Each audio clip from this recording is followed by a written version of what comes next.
There is nothing really Dutch about a Dutch rabbit. The Dutch rabbit has a nickname because the British were calling everything Dutch at the time. We're going to talk about that and more fun facts about the Dutch rabbit as we sketch this little hoppity hop. So let's just turn the page and get started. Good morning, good morning, good morning. It is 5:33 in the morning on a Thursday morning. Woo, 5:33 on Thursday mornings. That's my favorite time of the day. That's when I like to do a little thing where I pull a toy from the toy box, a random object from the Random Object Randomogrifier, and I draw it and we talk about it. And today's random object from the Random Object Randomogrifier is a Dutch rabbit. Now the Dutch rabbit, they're these little black and white jobbies. They have this very specific black saddle across the back that doesn't cover their feet. Their back feet have white toes, and the black doesn't meet on their belly. There's a white stripe down their belly. And then they have what looks like a Batman cowl on.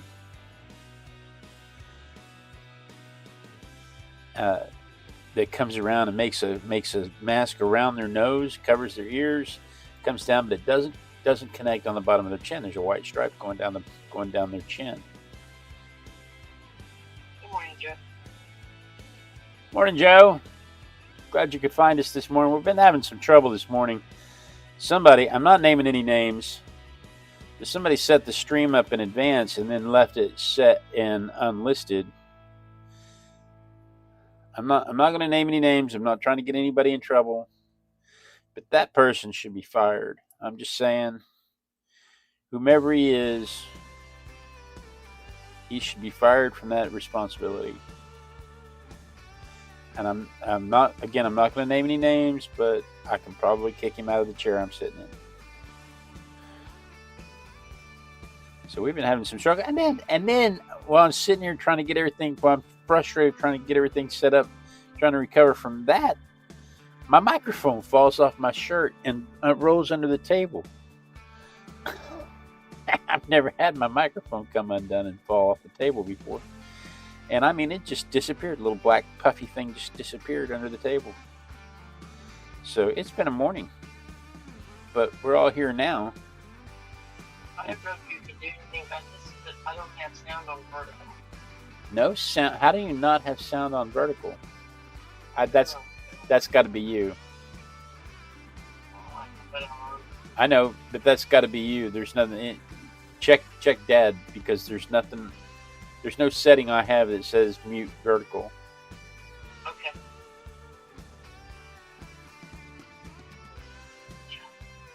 What is it? Yeah.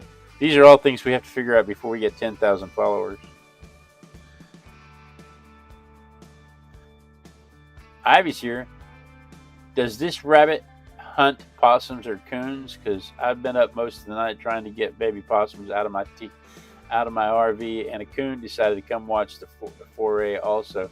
You know, Ivy, there are people in the world who would be very excited to have a possum and a raccoon in their RV with them.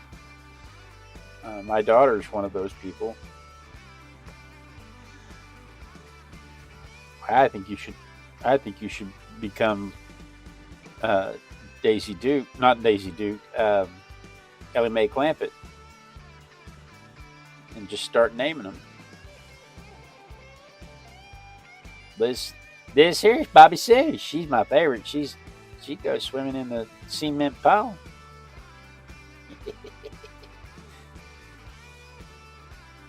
Anyway, okay, so it's not Dutch.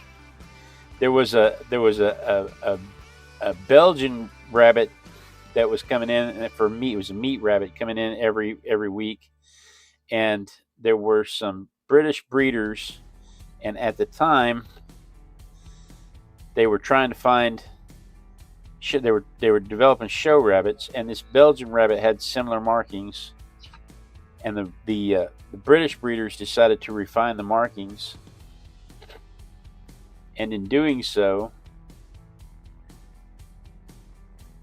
they made a specific breed,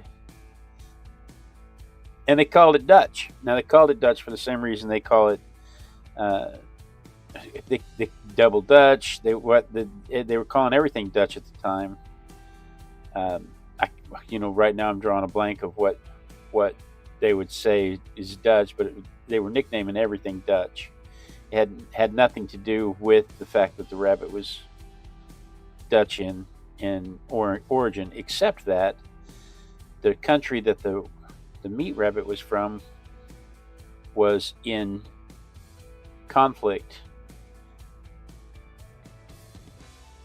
and had been historically a Dutch area. It was no longer a Dutch area, but it had been historically a Dutch area.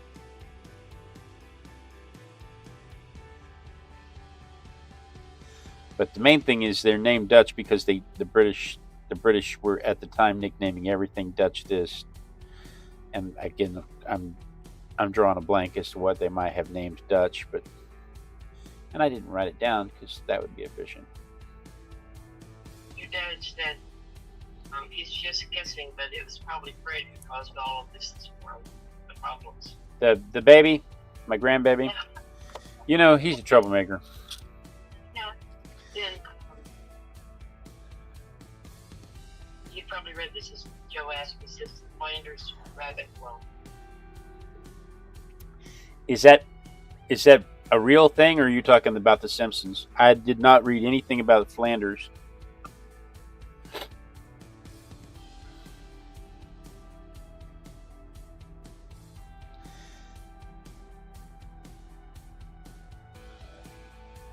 They're about 3.5 to 5.5 inch pounds, about the length of a ferret. So I'm guessing that puts them about 16 inches,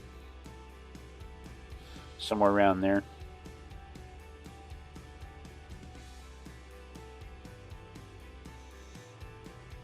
But they have these distinct black markings that don't connect on the bottom, like it's a saddle wrapped around.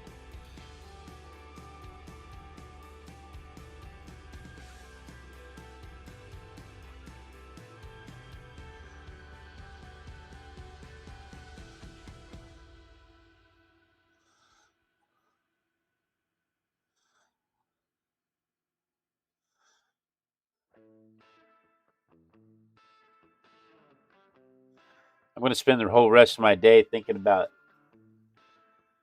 Ivy and being Ellie Mae Clampett with her raccoon and her possums.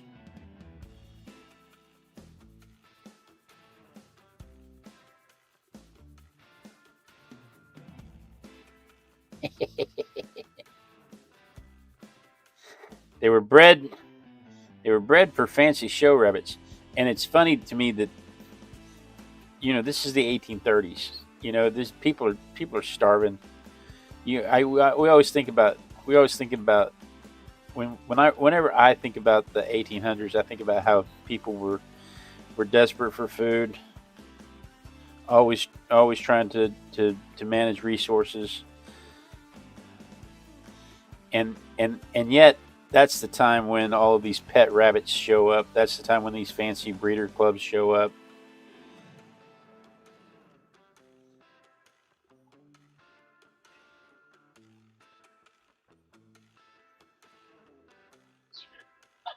Joe told her to have Malcolm get the possums. And then he says, no, never mind. Have Malcolm. Is Malcolm a cat? What's Malcolm? Yes. I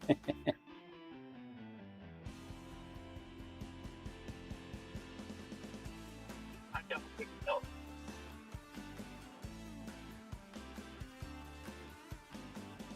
My dog wouldn't help for sure.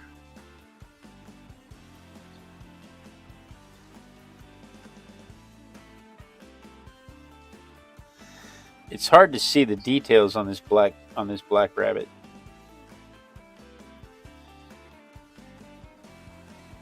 The black shading blends in with the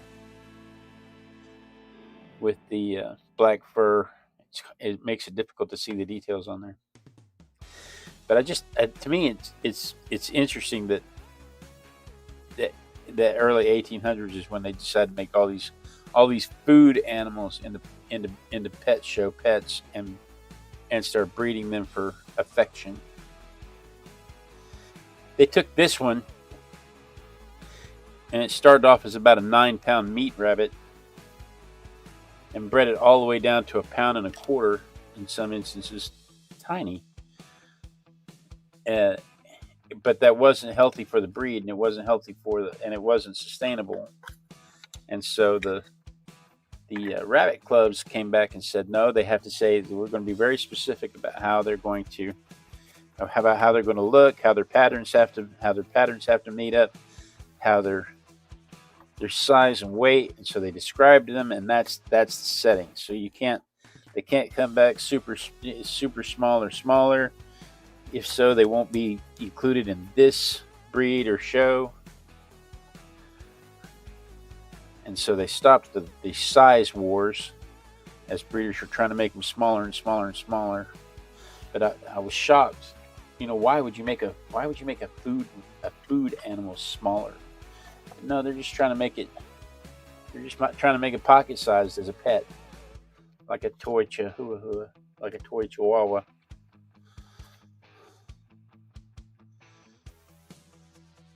But in 1884, they set the specs and said this is what this rabbit's supposed to look like. It has to have this specific cow. The cow can't meet. It has to be equal on both sides. It can't be off center. It has to be stark white. Can't have colors. Can't have spots of other color in them. And it turns out that's difficult, even with two perfectly purebred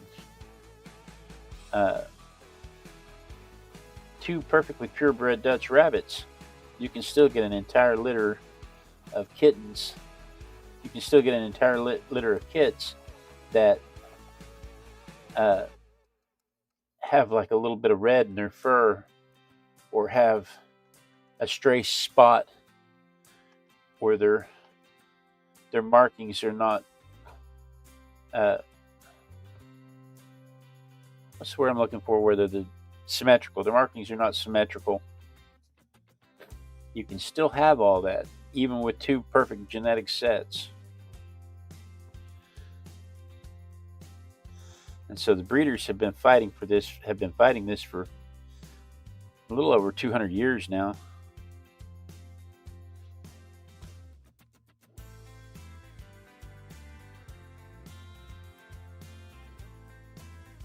This is my favorite part. This is the part where the whole thing takes shape. Until now, it's just lines on a page. This is my favorite part too. I just get to watch. I love watching.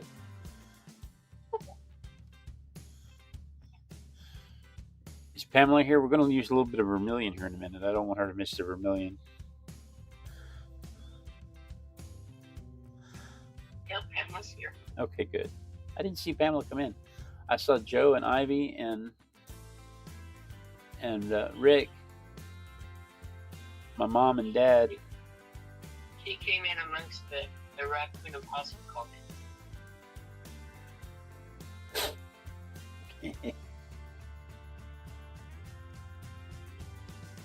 Seriously, Ivy's going to be LMA to me for the rest of the day. Oh.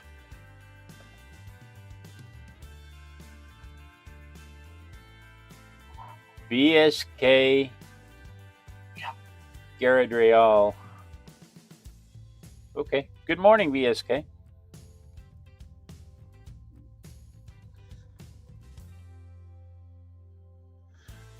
Welcome. Welcome to the madness this morning.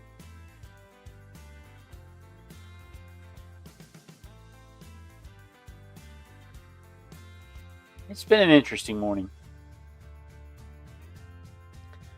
I can't get upset, except when I was crawling around on the floor trying to figure out what happened to my microphone. That was upsetting.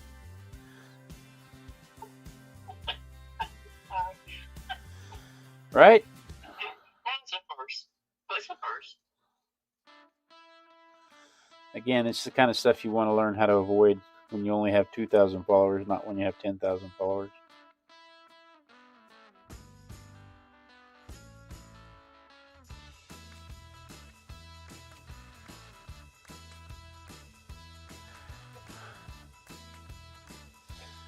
I think everything's just going well, and then.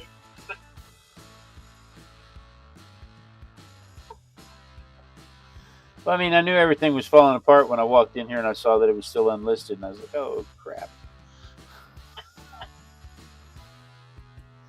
And the first clue to that is when I turn everything on and my dad's not already in the chat. Mm-hmm. When I turn everything on and my dad's not already in the chat, I know I've done something wrong. Because he's like me; he gets up at 4 o'clock in the morning.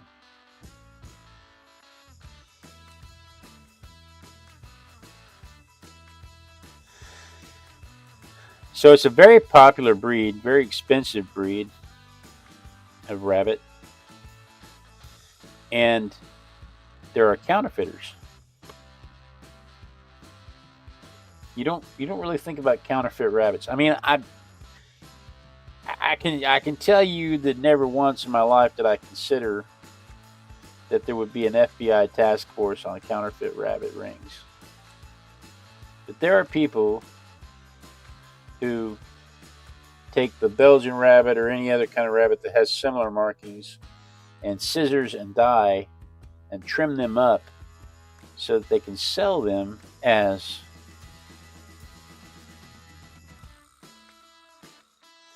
the Dutch rabbit. Emma says she's ready. Vermilion her. I got you. I got your vermilion.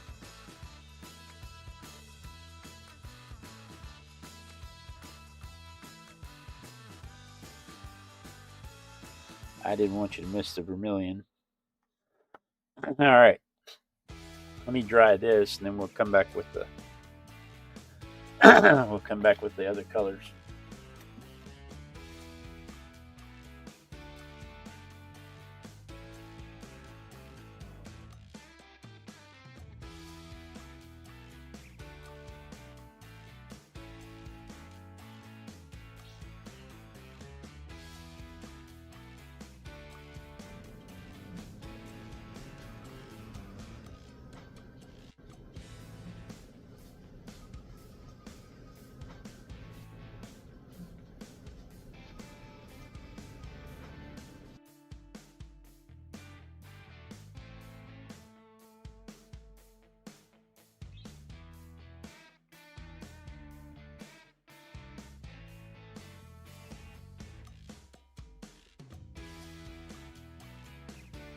Ivy, that's exactly what you need.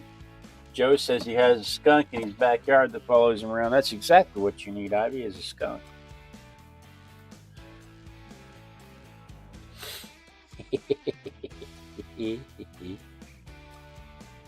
So I alluded to this earlier. The breeders, they're very specific. The organizations in 1884, the European, the British set the standard for what was acceptable for this breed, and in 1910 the Americans adopted a similar standard.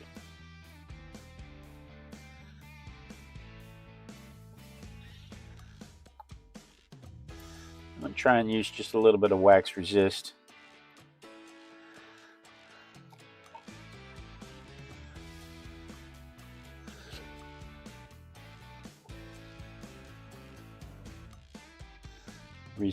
Preserve some. Ivy says, no, I do not. Joe says he'd be glad to send him over. You know, I had one of those friends growing up that wanted to start a business of descenting skunks as pets, and he would go out. It was not Tim Beach. Tim McLaughlin's younger brother. Can't think of his name. Tim McLaughlin was in my class. His younger brother was.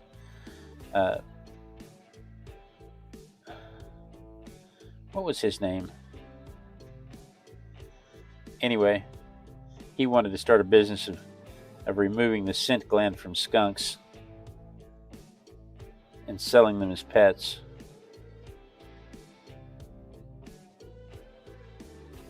And I remember full well when he came home sprayed. I happened to be over there running around catching snakes with them. And he come home covered in scent. That ended his pet skunk career.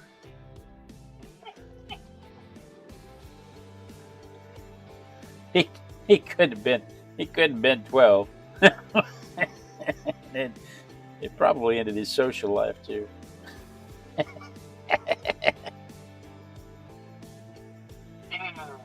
Days Mellow.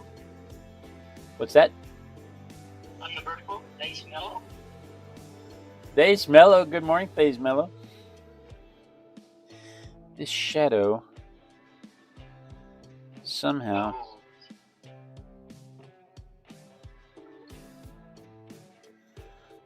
got an edgy line to it. I don't like the edgy line on this shadow.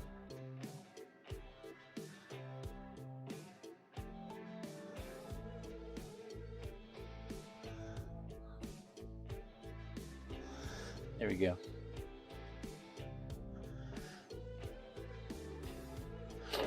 Dun, dun, dun. Now, that black should be a whole lot blacker, but I also have to make it where it doesn't blend in with that shadow.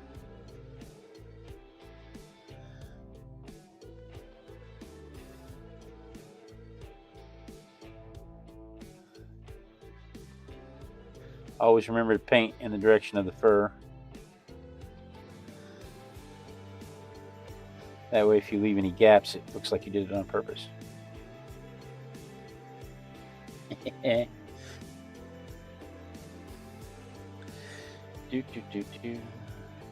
This was one of the favorite pets all the way up into the early 1900s.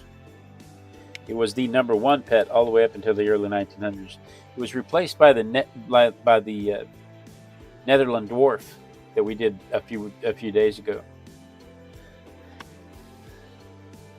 The Netherland dwarf was smaller and solid color and easier to breed, easier to accept because it didn't have all these specifications for the coloring. Let me dry this real quick so we can ink it.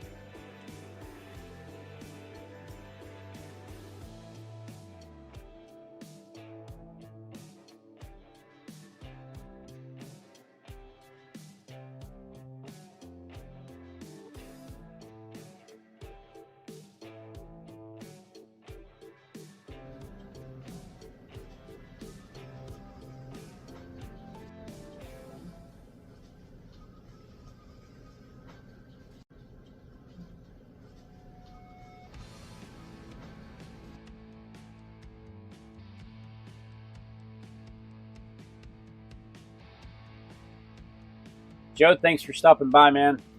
Really appreciate it. Agua. Oh my goodness. Joe, I grew up in Agawam. I'm a graduate from Ninnekaw. I lived in Agawam. That's goodness gracious. What are you doing in Agawam? You're going to that feed store out there, aren't you? Wow. That was my grandfather's feed store. Wow. What a small world.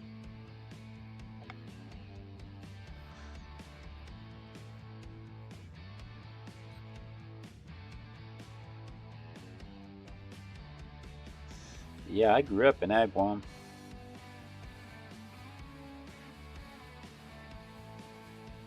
I used to tell people when they'd ask me where I live, I would say, if you drew a triangle between Norge, Ellick, and Agawam.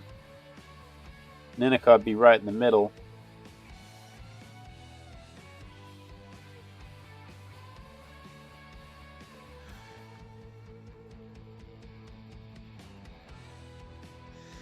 Which is funny because nobody knows where any of those places are.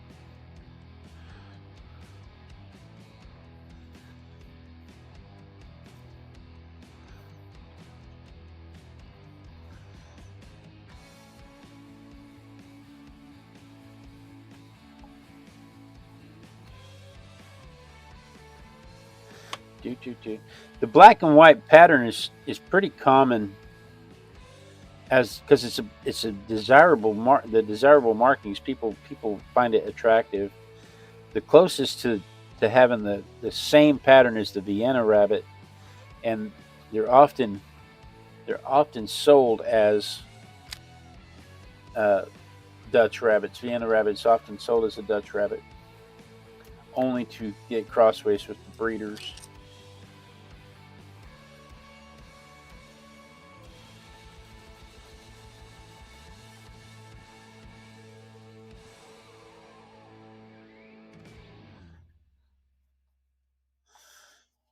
Causes problems because then the breeders are thinking they're buying something, and then they get out there and find out that it is not what they drove all the way out to the countryside to purchase.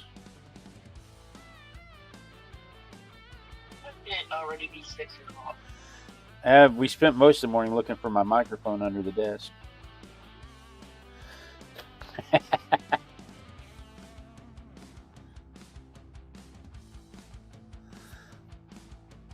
It went by quickly, that's for sure.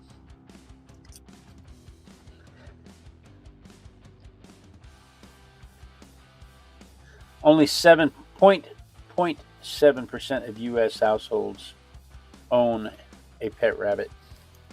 It's only about 1 million households that have pet rabbits. Maybe 2 million. It's difficult to pin those numbers down because it depends on who you talk to about what is defined as a pet.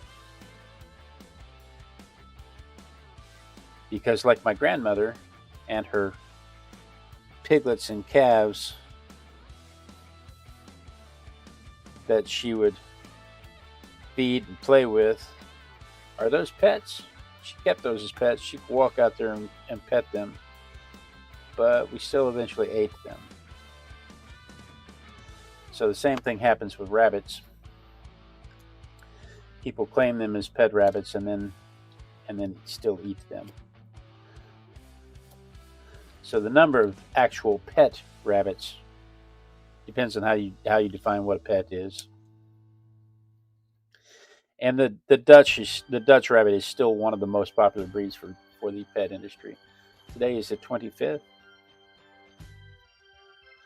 of June, 2026. That's crazy. When they judge these things in the pet shows, though, 50%, a full 50% of the judgment is the markings.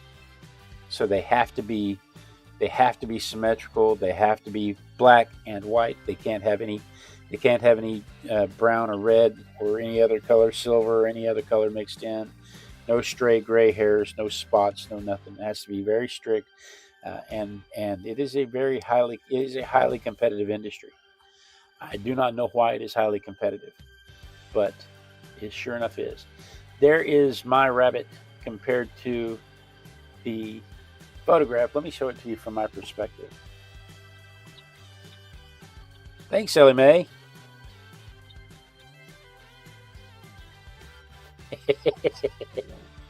Ivy says that's an awesome bunny.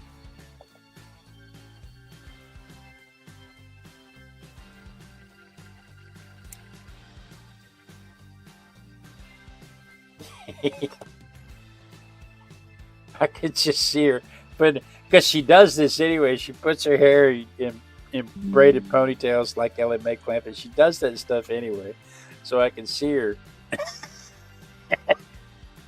There it is from my perspective.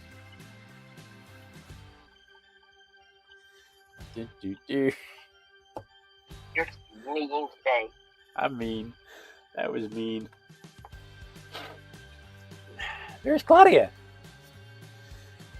from Dutchy. She says, tomorrow. What do we have tomorrow? Oh, the suspense. What could it be? Rick said he sent his Dutch rabbit over. Oh, you know what? It's Thursday, isn't it? What are we going to do tonight?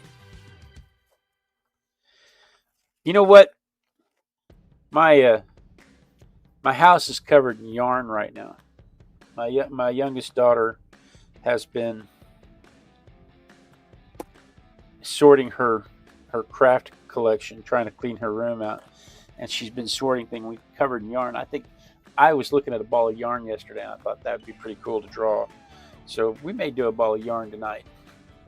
This is the egg that I pulled has a bingo number in it. It's 143. I knew that already because that means it's something that doesn't fit in an egg. It has to be pulled off the shelf.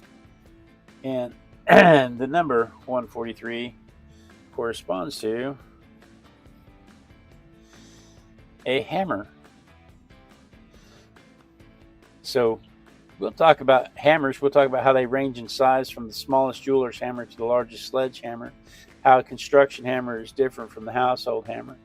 We'll talk about how it magnifies force. We'll talk about all kinds of things about hammers tomorrow, especially about the primitive Stone Age that the modern primates are going through, and they are using rocks as hammers as we did.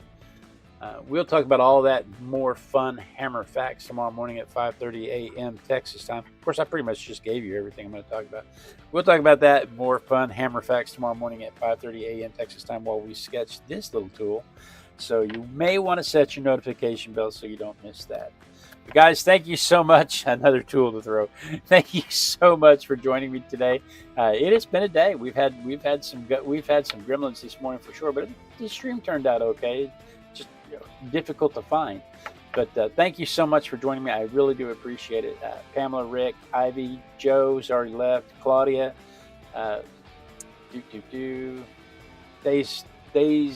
Days Mellow, and BSK Guardrail. Guys, thank you so much for joining me. I really do appreciate it. Be sure and tune in tomorrow. Same Artistic Biker time, same Artistic Biker channel. And then we dance. We dance until somebody says they see me dancing, because when they see me dancing, I will know that the lag has caught up to the stream. Be sure and tune in tonight at 7 p.m. Texas time when we'll do the ball of yarn. We'll talk about how to watercolor some yarn. We'll talk about what's going on with my family. I'll probably be a bachelor by then, so if you know any wayward redheads that need a place to live for a few days, I'll have some vacant rooms. And my wife and daughter are going to Oklahoma. But guys, thank you so much. This lets me know that the lag has caught up the stream. Make sure I don't get cut off mid-sentence. Gives you a chance to click the clicky thingies this way if you're on the horizontal, or this way if you're on the vertical. Everybody gets a chance